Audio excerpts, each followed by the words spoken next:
satu janji Allah yang telah diketahui oleh semua umat manusia, baik yang beriman ataupun yang tidak.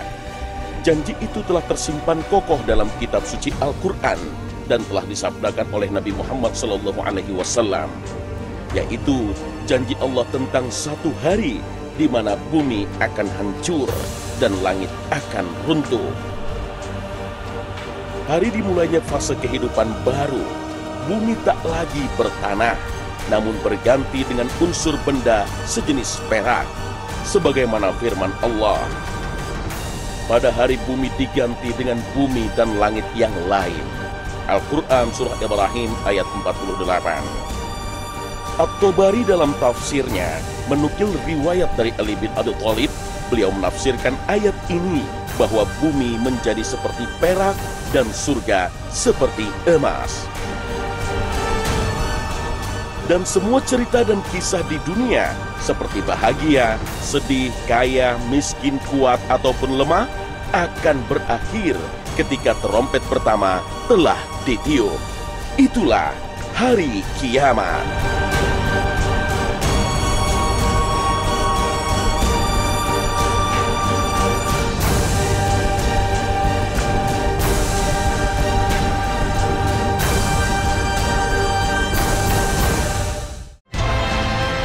Assalamualaikum warahmatullahi wabarakatuh. Selamat pagi pemirsa. Kembali pada pagi ini kami berbagi kepada Anda semua wawasan dan pengetahuan yang sejalan dengan tuntunan Al-Quran dan hadits. Kedahsyatan kiamat sulit untuk dibayangkan secara detail. Hal ini menandakan bahwa kiamat benar-benar peristiwa kehancuran yang sangat mengerikan. Kita tak bisa membayangkan kengerian dan kedahsyatan itu kecuali dari sumber yang akurat, yaitu kitab suci Al-Quran. Gempa kiamat yang sangat kuat misalnya. Dalam bayangan manusia, gempa ini getaran bumi yang merobohkan bangunan atau membuat tanah retak atau terbelah. Gempa kiamat jauh lebih dahsyat dari yang dibayangkan manusia dari peristiwa-peristiwa alam yang terjadi. Allah berfirman, apabila bumi digoncangkan dengan goncangan yang dahsyat dan bumi mengeluarkan beban-beban berat yang dikandungnya. Goncangan gempa yang sangat kuat dan dahsyat mengakibatkan bumi mengeluarkan seluruh isi di dalam perut bumi, memuntahkan apa saja yang tersimpan di dalamnya. Allah berfirman, ingatlah pada hari ketika kamu melihat kegoncangan itu. Lalailah semua wanita yang menyusui anaknya dari anak yang disusuinya, dan gugurlah kandungan segala wanita yang hamil. Dan kamu lihat manusia dalam keadaan mabuk, padahal sebenarnya mereka tidak mabuk. Akan tetapi azab Allah itu sangat kerasnya. Al-Quran Surah Al-Hajj ayat 2. Tidak hanya bumi yang bergoncang dan diratakan, bahkan langit pun runtuh atas kehendak Allah Subhanahu wa Ta'ala. Allah berfirman, apabila langit terbelah dan patuh kepada Tuhannya, dan sudah semestinya langit itu patuh. Al-Quran Surah Al-Insyiqaq ayat 1 hingga 2. Galaksi raya yang begitu luas, yang sampai saat ini luasnya masih menjadi misteri dan teka-teki, pada hari kiamat akan mengalami kehancuran. Bintang-bintang akan berjatuhan dan porak-poranda. Ledakan-ledakan bom yang biasa terjadi dalam peperangan manusia tak sebanding dengan ledakan maha dahsyat dari bintang-bintang dan planet-planet yang bertabrakan. Allah berfirman, apabila langit terbelah dan apabila bintang-bintang jatuh berserakan. Al-Quran Surah Al-Infitar ayat 1 hingga 2. Itulah akhir cerita kehidupan di bumi, kisah yang berakhir secara tragis. Jika demikian jadinya kelak, kenapa kita begitu mencintai kehidupan dunia ini? Allah menciptakan langit dan bumi ini hanya sebagai tempat persinggahan sementara untuk umat manusia. Kehidupan selanjutnya kelak yang lebih kekal adalah kehidupan baru yang lebih indah dan bersih dari dosa dan kelaliman, yaitu kehidupan alam akhirat.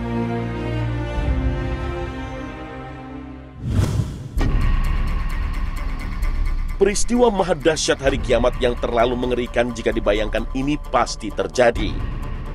Inilah janji Allah Subhanahu wa Ta'ala, dan Allah sekali-kali tidak akan mengingkari janjinya. Pertanyaannya adalah, kapankah peristiwa ini terjadi? Tak seorang pun yang tahu, termasuk seisi langit pun tak ada yang tahu. Bahkan para malaikat pun tidak tahu. Semua ini menjadi rahasia Allah Subhanahu wa Ta'ala. Namun, Allah Subhanahu wa Ta'ala Maha Pemurah dan Maha Adil. Sebelum kiamat tiba, Allah Sang Pencipta terlebih dulu memberikan peringatan kepada manusia agar mereka tidak lalai dan menjadi durhaka. Karena terkadang manusia pada umumnya akan tergerak hatinya dan lebih fokus bila diberikan ancaman dan peringatan. Allah berfirman, "Hai manusia, bertakwalah kepada Tuhanmu. Sesungguhnya kegoncangan hari kiamat itu adalah suatu kejadian yang sangat besar, dahsyat." Al-Quran Surah Al-Hajj ayat 1. Nabi kita Muhammad SAW mengingatkan kita agar dapat menjadi lebih waspada dan lebih menjadi taat dalam menjalankan kewajiban dan menjauhi segala larangan Allah sebelum jalan tersebut tertutup dengan tibanya hari kiamat. Nabi bersabda, "Lekaslah kalian berbuat kebajikan sebelum datang 6 peristiwa: Dajjal, asap, binatang melata dari bumi, terbitnya matahari dari tempat tenggelamnya, kiamat, dan kematian kalian." Hadis riwayat Muslim. Oleh karena itu, Allah Subhanahu wa Ta'ala memberikan tanda-tanda kapan peristiwa maha dahsyat itu akan terjadi. Tanda-tanda itu pun juga diberikan Allah secara bertahap agar manusia selalu ingat akan Tuhannya. Dari tanda-tanda itu kemudian para ulama membaginya dengan 2 bagian, tanda kecil dan tanda besar. Tanda-tanda ini sebenarnya hasil ijtihad para ulama semata dari dalil-dalil yang ada. Karena baik ayat ataupun hadis yang mengungkap tanda-tanda itu tidak mengemukakan secara rinci. Menurut para ulama, tanda-tanda besar dekatnya hari kiamat terkumpul dalam hadis riwayat Muslim. Rasulullah SAW bersabda, "Sesungguhnya kiamat tidak akan tegak sampai kalian melihat sebelumnya 10 tanda-tanda, yaitu asap, dajjal, binatang melata, matahari terbit dari tempat tenggelamnya, turunnya Isa bin Maryam, Ya'juj dan Ma'juj, 3 gerhana matahari, gerhana di arah timur, gerhana di arah barat, dan gerhana di Jazirah Arab. Dan tanda yang terakhir itu adalah api yang keluar dari negeri Yaman yang akan menggiring semua manusia ke satu tempat mereka dikumpulkan." 10 peristiwa besar ini sebagiannya adalah tanda-tanda kiamat besar, yakni tanda-tanda menjelang kehancuran dunia yang kita tumpang saat ini. Akan tetapi, penyebutan Rasulullah SAW terhadap peristiwa secara satu persatu dalam hadis ini bukan berarti tanda-tanda itu terjadi sesuai urutan yang disebutkan dalam hadis. Mengapa? Karena masih banyak riwayat hadis lain yang menyebutkan tanda-tanda kiamat besar yang urutannya tidak sama urutan dalam hadis ini. Namun begitu, setelah meneliti sekumpulan riwayat hadis, Al-Hafiz Ibnu Hajar Al-Asqalani mencoba memberikan penjelasan tentang tanda besar yang akan terjadi lebih dahulu, bahwa peristiwa keluarnya Dajjal merupakan tanda besar yang paling awal. Tanda ini menampakkan perubahan keadaan secara global di seluruh bagian penjuru bumi. Perubahan itu akan berakhir hingga wafatnya Nabi Isa bin Maryam. Sedangkan terbitnya matahari dari tempat tenggelamnya adalah tanda besar yang paling utama. Tanda ini menampakkan perubahan global di langit. Perubahan langit akan berakhir hingga kiamat terjadi. Menyimpulkan dari berbagai riwayat hadis pula, keluarnya binatang melata dari bumi dimungkinkan akan terjadi pada hari di mana matahari akan terbit dari tempat tenggelamnya. Maka dari itu, kemunculan Dajjal kelak di akhir zaman adalah awal dari perubahan dunia secara menyeluruh. terutama dalam persoalan agama. Pada saat itulah, iman semua kaum muslimin diuji dengan ujian yang paling berat. Dajjal diberikan oleh Allah berupa kekuatan yang sangat luar biasa.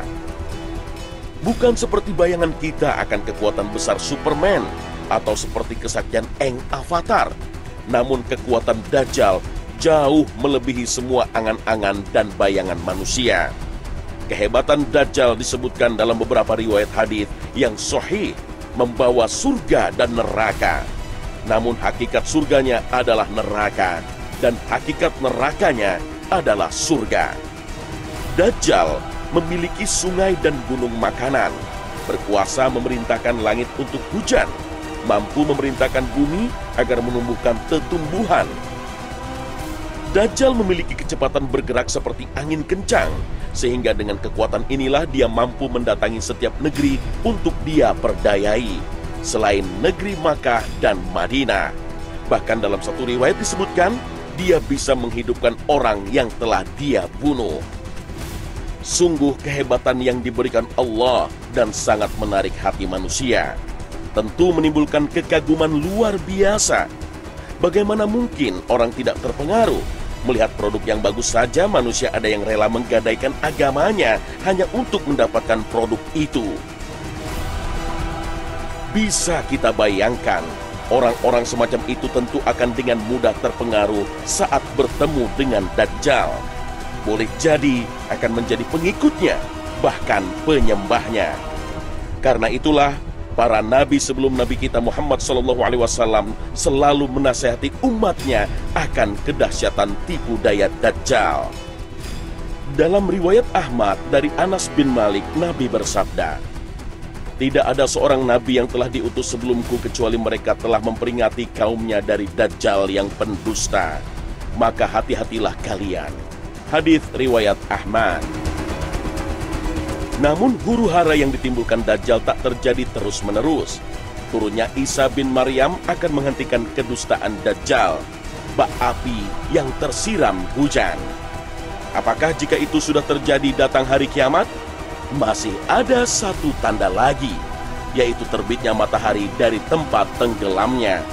Inilah awal perubahan struktur alam, sekaligus yang menandai terjadinya kiamat.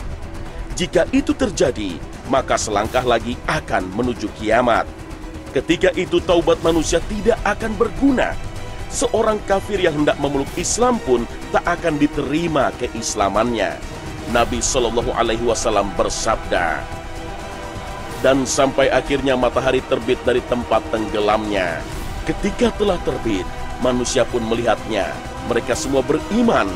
Maka saat itulah tidak berguna iman seseorang terhadap apa yang sebelumnya tidak dia imani, atau perbuatan baik seseorang dalam imannya." Hadits riwayat Bukhari. Terbitnya matahari dari tempat tenggelamnya terus akan berlangsung sampai kiamat tiba.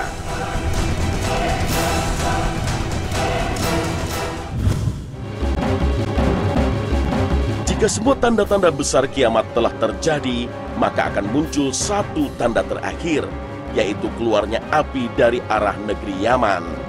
Bentuk dan sifat api ini tidak dijelaskan secara terperinci. Namun manusia yang tersisa saat itu akan dikepung dan digiring oleh api tersebut menuju satu tempat yang telah disediakan Allah Subhanahu wa Ta'ala. Hal inilah yang disebut Nabi SAW dalam sabdanya. Dan tanda yang terakhir itu adalah api yang keluar dari negeri Yaman, yang akan menggiring semua manusia ke satu tempat mereka dikumpulkan. Hadits riwayat Muslim. Api ini bergerak dan berkobar sangat besar. Jika terlambat bergerak, pasti akan dilahapnya. Dalam banyak riwayat hadis disebutkan bahwa api ini membakar segala penjuru bumi dan menggiring manusia ke satu tempat, yaitu ke negeri Syam. Di negeri Syam ini, seluruh manusia dikumpulkan Allah Subhanahu wa Ta'ala sebelum kiamat terjadi. Negeri Syam yang dipahami oleh masyarakat zaman Nabi adalah kawasan Suriah, Yordania, Libanon, dan Palestina. Dengan begitu, di kawasan itulah manusia kelak akan dikumpulkan menjelang kiamat. Jika manusia telah berkumpul di negeri Syam, inilah akhir dari segala cerita yang telah dipahat oleh manusia di dunia. Semua akan musnah. Semua akan berakhir tragis dan memilukan serta menakutkan.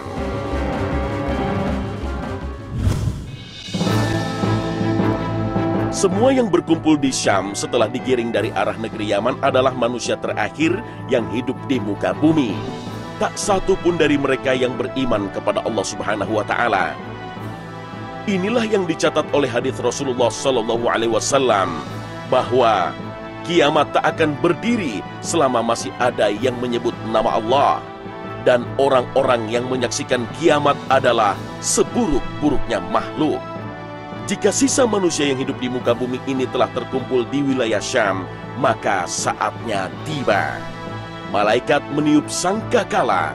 Semua yang mendengar tiupan ini di muka bumi pasti akan mati. Ini adalah tiupan pertama. Tiupan ini tak hanya mencabut nyawa seluruh manusia di muka bumi, bahkan iblis pun mati. Iblis yang dimaksud di sini adalah iblis yang menggoda Adam alaihissalam dan mengeluarkannya dari surga. Hal inilah yang disebut oleh Imam As-Suyuti dalam tafsirnya, menukilkan satu riwayat bahwa iblis mati dalam tiupan pertama ini. Dan jarak antara satu tiupan dengan tiupan lainnya sebanyak 40 tahun. Dulu iblis pernah memohon kepada Allah Subhanahu wa Ta'ala agar usianya dipanjangkan. Dia meminta waktu penyiksaan atas dirinya ditangguhkan sampai hari kiamat, sebagaimana dijelaskan dalam Al-Quran. Berkata iblis, "Ya Tuhanku, kalau begitu, maka beri tangguhlah kepadaku sampai hari manusia dibangkitkan." Allah berfirman, "Kalau begitu, maka sesungguhnya kamu termasuk orang-orang yang diberi tangguh." Al-Quran Surah Al-Hijr ayat 36 hingga 37. Dan Allah mengabulkan permohonan iblis. Maka sejak iblis diusir dari surga hingga saat ini, dia masih hidup, bergentayangan menjerumuskan manusia ke dalam dosa, agar kelak dia tidak sendiri di dalam neraka. Kisah terkabulnya permohonan iblis ini menarik untuk direnungkan. Betapa Allah Maha mengabulkan doa dan permohonan hambanya. Iblis yang terlaknat saja dikabulkan permohonannya. Lalu bagaimanakah dengan manusia yang beriman kepada Allah dan Rasul-Nya? Maka tentu akan lebih layak dan pantas untuk dikabulkan doa dan permohonannya oleh Allah Subhanahu wa Ta'ala.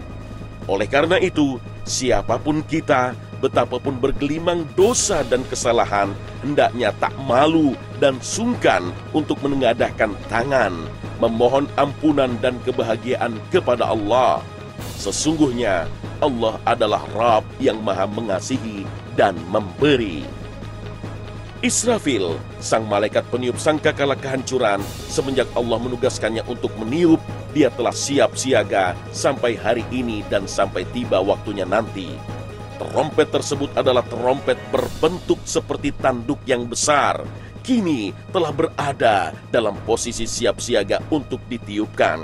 Allah Subhanahu wa Ta'ala berfirman, "Dan ditiuplah sangkakala, maka matilah siapa yang di langit dan di bumi, kecuali siapa yang dikehendaki Allah." Al-Quran Surah Az-Zumar ayat 68. Imam At-Tabari dalam tafsirnya menyebutkan, sesungguhnya malaikat Israfil sekarang sudah dalam posisi meniup sangkakala tersebut. Dia hanya tinggal menunggu perintah dari Rabb-Nya. Dan sangkakala itu adalah tanduk yang akan ditiupnya. Inilah yang nyata dari beberapa hadis Nabi SAW sebagai tafsir dari ayat ini.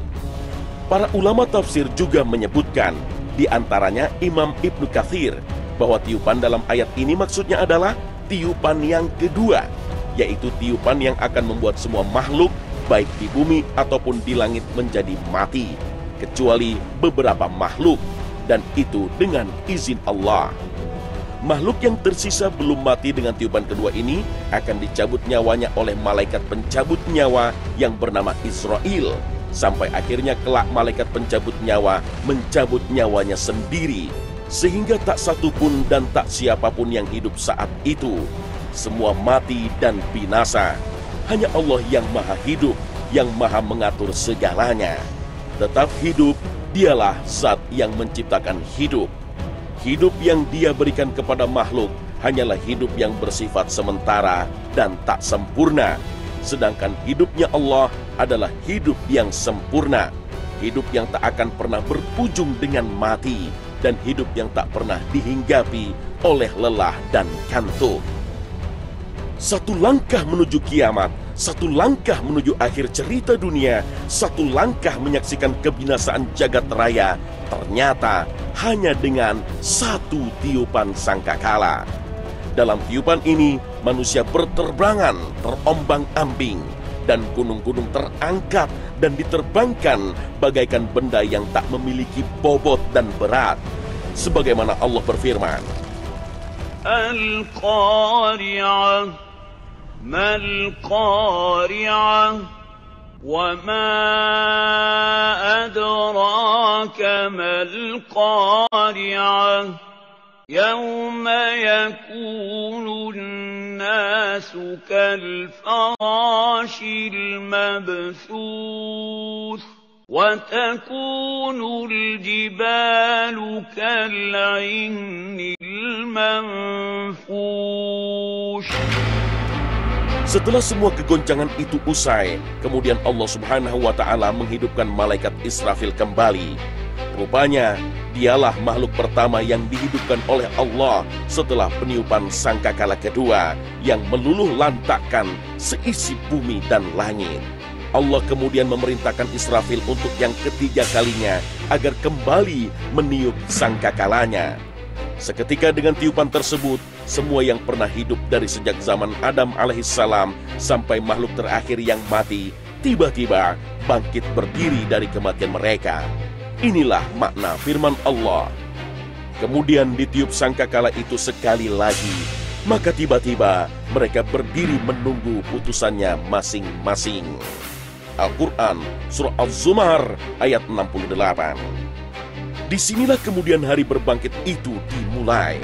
Setiap manusia dibangkitkan oleh Allah dengan membawa pertanggungjawaban masing-masing atas semua perbuatan yang telah mereka lakukan selama berada di panggung kehidupan dunia.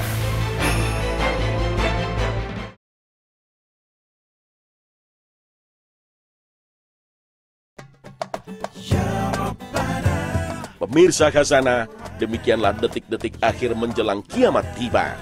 Satu peristiwa yang harus kita imani dan renungkan. Mengimani dan merenungkan dahsyatnya kiamat merupakan jalan menuju keinsafan, menuju kebahagiaan dunia dan akhirat. Akhir kata, wassalamualaikum warahmatullahi wabarakatuh.